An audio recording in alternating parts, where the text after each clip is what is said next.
संदीप शर्मा ने लिखा है, गुरुजी संबंध जो हमारे आसपास हैं वो तो आईना है ही हमारे लिए, लेकिन क्या हमारी ही लाइफ सबसे बड़ा आईना है सजग होने के लिए?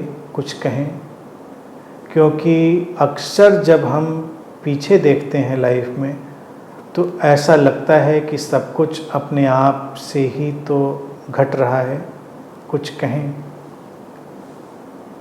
बेशक संदीप, संबंध आईना है और हम खुद भी अपने लिए अपना आईना है।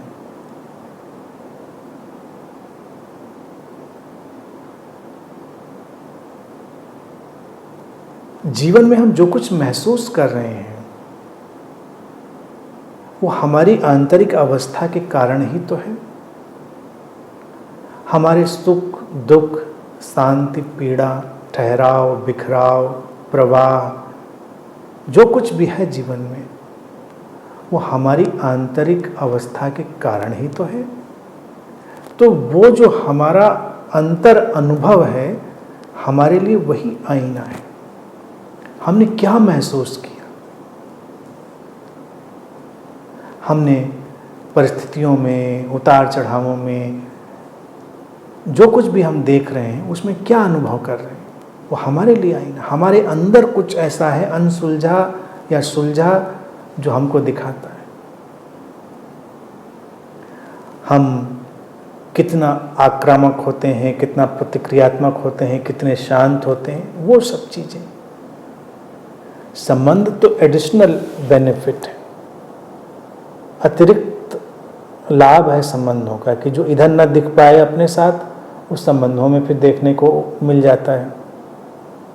लेकिन जो अपने अंदर ही देखने की क्षमता डाल लेता है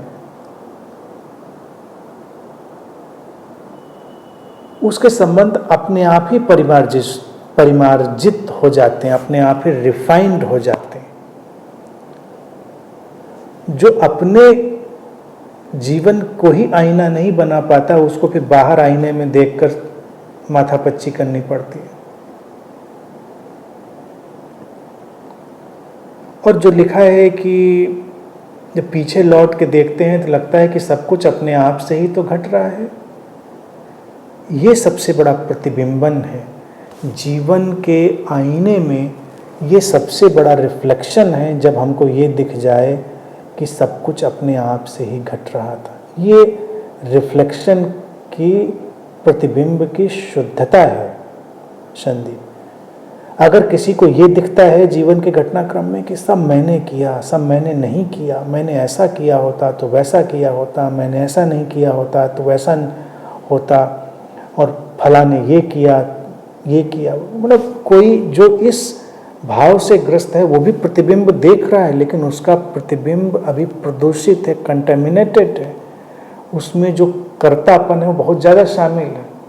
उसने अभी जीवन के आईने को बहुत साफ नहीं किया है। लेकिन अगर किसी ने जीवन के आईने को साफ किया है अपनी समझ से, अपनी सचेतनता से, तो निश्चित ही देख पाता है कि सब घट रहा है, अच्छा और बुरा क्या होना चाहिए क्या नहीं।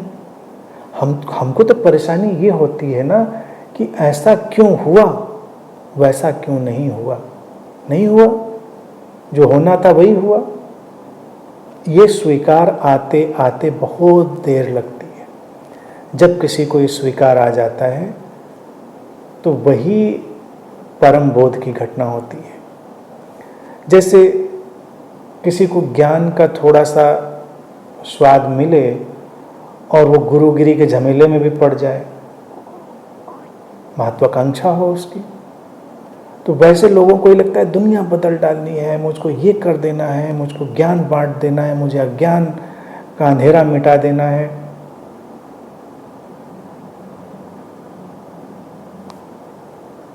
टेंशन भी उनका, कभी कभी मैं सोचता हूँ ऐसे गुरुओं का टेंशन भी तो कितना होता होगा कि नहीं मिटा, इतने लोग आए थे नहीं सीखे, इन्होंने क्या सीखा। पहले मुझसे भी लोग पूछ लेते थे 10 साल से आपके पास आ रहे हैं, इन्होंने यही सीखा। घरों में जब झगड़े होते तब ये बात अक्सर आती थी सुनने में मेरे पास, बड़ा मज़ेदार है ये। मसला आज भी आती ही होंगी, अब तो हम सुनते ही नहीं इसलिए मुझे पता नहीं, पहले सुन लेते थे। ऐसे नहीं, जब घर में झगड़ा हुआ, मान लीजिए हस्बैंड आ रहा है या वाइफ आ रही, कोई ज़्यादा आ रहा है कोई कम आ रहा है, झगड़े के बाद कोई लड़ा, गुस्सा दिखाया, बर्तन पटका, सामान तोड़ा या कुछ भी किया व्हाटएवर, तो दूसरी पार्टी से ही आता था कि यही सीखा है अनंत श्री के पास, यही सीखा है गुरु जी के पास, 10 साल से जा रही हो, 10 साल से जा रहे हो, 15 साल से जा रहे हो, यही सीखा है, गुस्सा करना, सामान पटकना, बर्तन तोड़ना, यही सीखा है। अब वो भी बेचारा कंफ्यूज हो जाता था कि सचमुच में क्या हमने यही सीखा है? तो मेरे पास ही बात आती थी तो लोग लगता था कि शायद मुझे भी इस बात से अफसोस होगा कि बताइए 10-15 साल से आ रहा है, इसने ये सीखा। उनको क्या पता कि मैं इस बात को कभी टेंशन ही नहीं लेता कि तुमने क्या सीखा क्या नहीं सीखा, क्योंकि ये समझ बचपन से ही बिल्कुल क्रिस्टल क्लियर थी संदीप, इस बॉडी माइंड में, शरीर मन में, कि वही होता है जो होना होता है। हम उस क्षण विशेष में बस एक माध्यम का काम कर रहे होते हैं। जिसको समझना है समझना है, जिसको नहीं समझना है नहीं समझना है। हमारे अंदर से ये उबलना है, निकलना है, बहना है, वो हो रहा है। बाकी कहाँ क्या फ़र्क पड़ा, I don't care, I never cared, मैंने कभी परवाह नहीं करी। अच्छा, दूसरा उलाहना कभी सुनने को मिला। 10-15 साल वाले तो मुझे बहुत सुनने को मिले। ये सुनने, गुरु जी से बस घंटे भर मिले थे, तुम्हारे अंदर इतना चेंज आ गया। बस तुमने एक बार उनको सुना था, इतने शांत हो गए तुम। ये वाला उलाहना नहीं देते लोग, वो ढूंढ के वही लाएंगे। पिछले 6 साल से 5 साल से यूट्यूब पे वीडियो सुन रहे हैं उनके, हरकत ये बंदरों वाली चलता है। तो ये समझ जब आती है संदीप, पीछे लौट कर कि सब अपने आप से ही घट रहा था, तो ये है कि अब वो आईना और साफ हो गया है, प्रतिबिंब और ठीक बन रहा है। बुद्ध के जीवन में देखो क्या घटना है ना, बड़ी खूबसूरत है कि अल्टीमेट अवेकनिंग के मोमेंट पर उन्होंने क्या कहा। उसके पीछे आगे पीछे कहानियां तो बहुत बुनी जाती हैं, वो एक अलग मामला है, लेकिन उसके पहले देखो जो कहानी बताती है वो क्या है कि उन इतने गुरुओं के पास गुजरे, उन्होंने इतना सीखा समझा, यानी कि ज्ञान के तमाम तल तो वो स्पर्श ऑलरेडी कर ही चुके थे, कोई कमी ज्ञान की नहीं थी।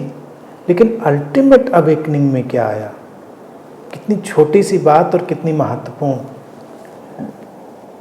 उस सुबह जब उठते हैं वो जिसको मैं टोटल अंडरस्टैंडिंग कहता हूँ,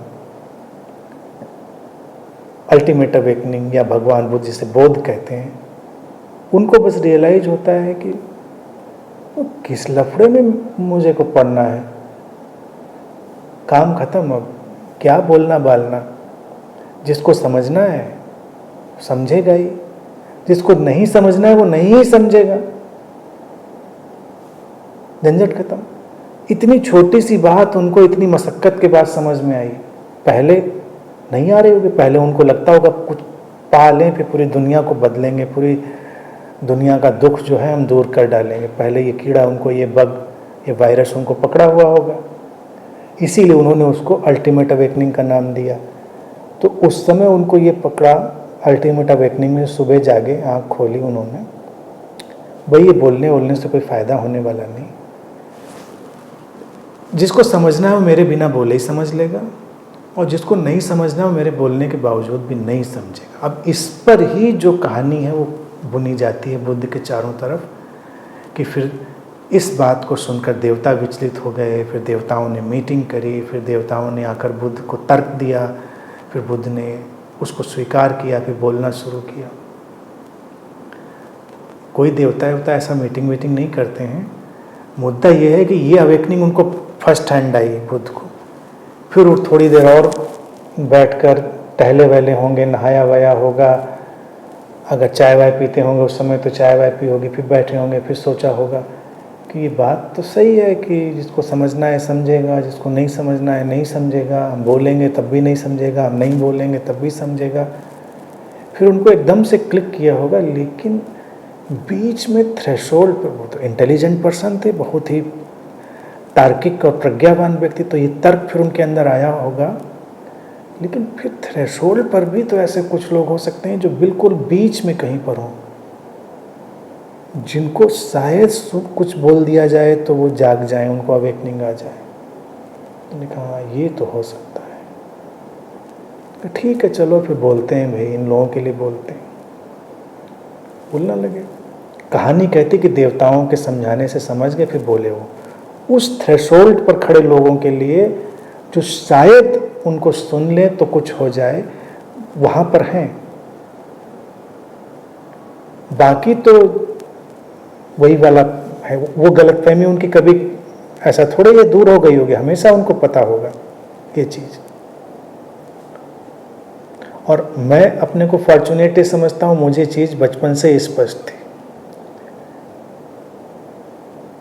और मुझे तर्क भी ढूंढ के नहीं लाना पड़ा कि मुझे क्यों बोलना है, क्यों नहीं बोलना है, क्योंकि मुझे ये भी लग गया कि बोलना एक हैपनिंग है, घटना है, बोला जा रहा है, वो घट रहा है, इसलिए बोला जा रहा है, दैट्स ऑल। तो ये समझ का आना शुभ है संदीप, खुश रहो इसके लिए, फॉर्चुनेट रहो, और इस अंडरस्टैंडिंग के लिए जो तुम्हारे अंदर आई है सेलिब्रेट करो, कुछ अच्छा करो, खुश रहो। मैं ये बात बार बार इसलिए रिपीट करता हूँ, जब भी कोई अच्छी अंडरस्टैंडिंग आए तो सेलिब्रेट करो, खुश रहो, कुछ करो ऐसा खुश रहने वाला।